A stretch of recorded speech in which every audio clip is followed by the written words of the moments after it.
నమస్కారం. వేద తెలుగు ఛానల్ ప్రేక్షకులకి స్వాగతం. మనం ఎన్నో విషయాల్ని విశ్లేషణాత్మకంగా తెలుసుకుంటున్నాం. ఒక సందేహం వస్తుంది, దానికి సమాధానం ఏమిటి అనేది కూడా మనం ప్రయత్నించి తెలుసుకుంటున్నాం. దానిలో భాగంగా చాలామంది గుడి దాకా పెడుతూ ఉంటారు.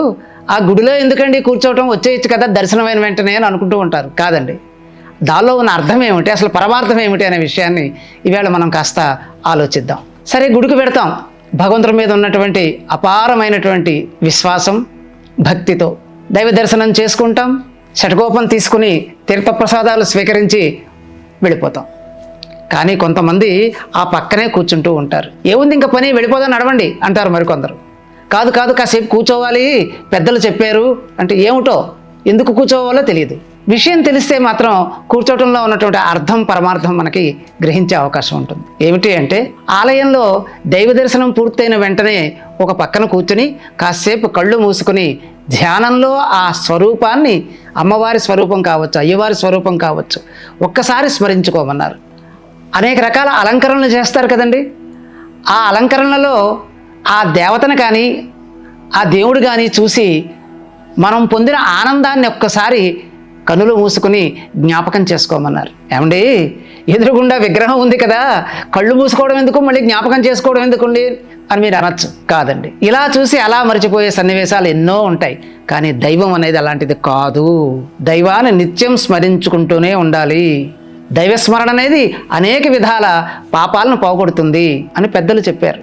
అసలు పాపం ఏమిటి, పుణ్యం ఏమిటి అని దగ్గరికి వస్తే, ఎదుటివారికి చేసే సహాయాన్ని పుణ్యం అన్నారు, ఎదుటివారి ప్రయోజనాన్ని దెబ్బతీస్తే అది పాపం అన్నారు. కాబట్టి ఆలయంలో కూర్చుని సద్భావనలని మనం ప్రోధి చేసుకోవాలి. అంటే ఆలోచించి అనుసరించేటువంటి మార్గాన్ని అన్వేషించాలి. ఏమంటే ఇంటికి పెడితే రాదా ఈ ఆలోచన అంటే, గుడి పరిసర వాతావరణం అంతా కూడా చక్కగా ఉంటుందండి. ప్రశాంతంగా ఉంటాం. పెద్ద శబ్దం ఏమి ఉండదు. లౌకిక విషయాల చర్చలు ఏమి రావు అక్కడ. అయితే అక్కడ ఏదైనా పురాణ పఠనం జరగచ్చు, స్వామివారికి గుడి గంట మ్రోగిస్తూ ఉండవచ్చు, అమ్మవారికి స్తోత్రాలు చదువుతూ ఉండవచ్చు. ఇవన్నీ కూడా ఆ వాతావరణంలో ఒక పవిత్ర భావాన్ని కలిగిస్తాయే తప్ప మన మనస్సుని అన్య విధాల పోయేలాగా చెయ్యవు. కాబట్టి అటువంటి మంచి వాతావరణంలో మనం కూర్చుంటే మొట్టమొదట కలిగేది ఆనందం అండి. బాధ లేనివాడు ప్రపంచంలో ఎవడన్నా ఉన్నాడా? రోడ్డు మీదకి వెడితే అనేక రకాల కష్టాలు, ఇంటికి వెడితే అనేక రకాల కష్టాలు, మంచి చెడు అనేకం వెనకాల వెంటాడుతూనే ఉంటాయి. అదే గుడికి వచ్చేసరికి నేను ఒక పవిత్ర భావనలో ఉన్నాను, పవిత్రమైన స్థానానికి వచ్చాను, అమ్మవారి ఎదురుగుండా కూర్చున్నాను, నాకేమి చింత అని ధ్యానంలో కూర్చున్న వాళ్ళకి మానసిక ప్రశాంతత చక్కగా లభ్యమవుతుంది. ఆ మానసిక ప్రశాంతతలో ఉంటూ తీసుకునే చక్కని నిర్ణయాలు కూడా భవిష్యత్తుకి ఎంతో ఉపకరిస్తాయి. మరొక ముఖ్య విషయం ఏంటి తెలుసా అండి? ఆలయంలో వెలిగించే దీపాలలో నెయ్యి వాడతారు, పరిశుద్ధమైన ఆవు నెయ్యి వాడతారు. అది ఆ దీపం వెలిగేటప్పుడు వాతావరణంలోకి ప్రసరించేటువంటి చక్కని గుమగుమలు లేదా ఆవిరి, ఆ దీపాల నుంచి వెలగటం వల్ల వచ్చేటువంటి ఆవిరి వాతావరణంలో ప్రవేశించి పీల్చేవారికి, కూర్చుని ఉండేవారికి అందరికీ శరీరాలను స్పృశించి అది శరీరానికి బలాన్ని చేకూరుస్తుంది. అందుకునైనా మనం ఆ కాసేపైనా అక్కడ కూర్చోవటం అవసరం. మరో ముఖ్య విషయం చెప్పంటారా? ఎవరైనా ఒక సాధువు అంటే మంచివాడు వచ్చి అక్కడ ధ్యానంలో అలా కూర్చున్నాడు అనుకోండి, అతని ఆలోచన విధానంలోంచి వచ్చినటువంటి మంచి ప్రకంపనలు, సానుకూల ప్రకంపనలు, దాన్ని పాజిటివ్ ఎనర్జీ అంటూ ఉంటాం కదా, అదంతా కూడా మళ్ళీ అక్కడ మనం కూర్చున్న మనకు తిరిగి వచ్చి చేరతాయటండి. లాభమేగా. మన ముందు ఉండి అక్కడ కూర్చుని చక్కని ఆలోచనలు చేసి, లేకపోతే ధ్యానం చేసి, అమ్మవారిని స్తుతించి, లేకపోతే స్వామివారిని అనేక రకాల మనసులో ఆరాధించి వెళ్ళిపోతే ఆ ప్రదేశంలో మనం కూర్చుంటే మళ్ళీ ఆ భావనలన్నీ మనకు సొంతం అవుతాయి. చాలా మంచి ఆలోచన. కనుక ఆలయంలో కాసేపు కూర్చోరా అబ్బాయి అంటారు. అక్కడ అంతా కూడా సానుకూలంగా మంచి విషయాలను స్పందించడం వల్ల శత్రు మిత్ర భేదం మనకి నశిస్తుంది. సుఖదుఖాలు అనేవి సమానంగా చూసేటువంటి జ్ఞానం కలుగుతుంది. ఇబ్బందులు వస్తే రాని భరిస్తాను, కష్టాలు వస్తే రాని ధైర్యంగా నిలబడతాను అన్న మానసిక ధైర్యం అక్కడ మనకు లభ్యమవుతుంది. అందుకే పూర్వకాలం పెద్దలు చెప్పినవన్నీ సరదా కోసం చెప్పినవి కాదండి. కాసేపు కూర్చోరా అబ్బాయి అంటే కూర్చోవడం వల్ల ఈ రకమైనటువంటి మొత్తం అంతా కూడా ఉపయోగం జరుగుతుంది కనుక లాభాలు కలుగుతాయి. కాబట్టి అక్కడ ఆ రకంగా ఉండమని పెద్దలు చెప్పారు. మనలో చాలామందికి కోపాలు వస్తాయండి, చిరాకులు వస్తాయి. ఏదో చూస్తాం అసహ్యం వేస్తుంది. అవి మనసులో అణుచుకుంటాం కదండి. ఆ అణుచుకున్న భావాలు కూడా తర్వాత బయటకు వచ్చి అనేక మందితో మనం పరుషంగా మాట్లాడేటువంటి పరిస్థితి ఉంటుంది. ఆ ప్రశాంత వాతావరణంలో కూర్చున్నప్పుడు ఏదో తెల్ల కాగితం మీద రాసిన పెన్సిల్ గీసిని మనం రబ్బర్తో చెరిపేసినట్టుగా ఆలయంలో కూర్చున్న ఆ కాసేపు మనలో ఉన్నటువంటి సదుద్దేశాలు నిలబడతాయి, దురుద్దేశాలు చక్కదిద్దబడతాయి.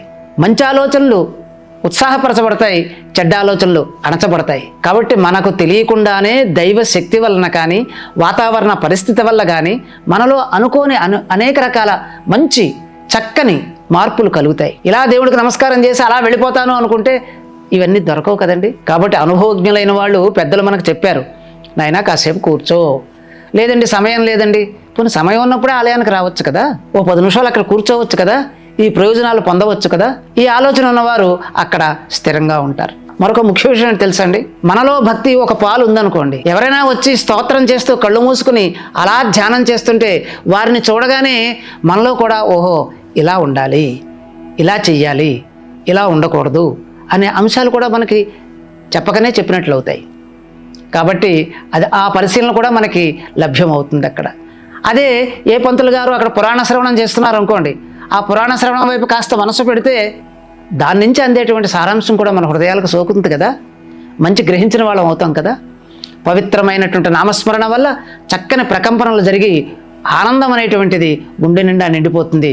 దానివల్ల మనిషికి చక్కని వ్యవహారిక భాష కానీ ప్రవర్తన కానీ ఇవన్నీ లభ్యం అవుతాయి.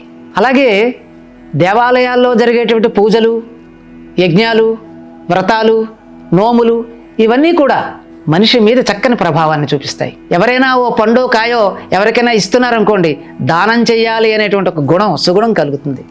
ఏమండి, పాపక్షమాపణ కోసం నమస్కరించుకుంటున్నారు అనుకోండి, స్వామి క్షమించని, నేను తప్పులు చేశాను, నన్ను క్షమించు స్వామి అని యాచించాలనిపిస్తుంది.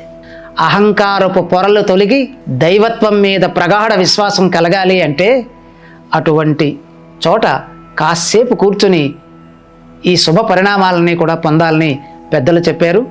ఆ రకంగా మనం ఈ విజ్ఞానాన్ని అర్థం చేసుకుని, శాస్త్రాన్ని అవగాహన చేసుకుని, పండితులు చెప్పే మాటని అర్థం చేసుకొని మనం ప్రగతి దారిలోకి వెడదాం, ఆధ్యాత్మికంగా ఎదుగుదామని చెప్తూ శుభం. నమస్కారం.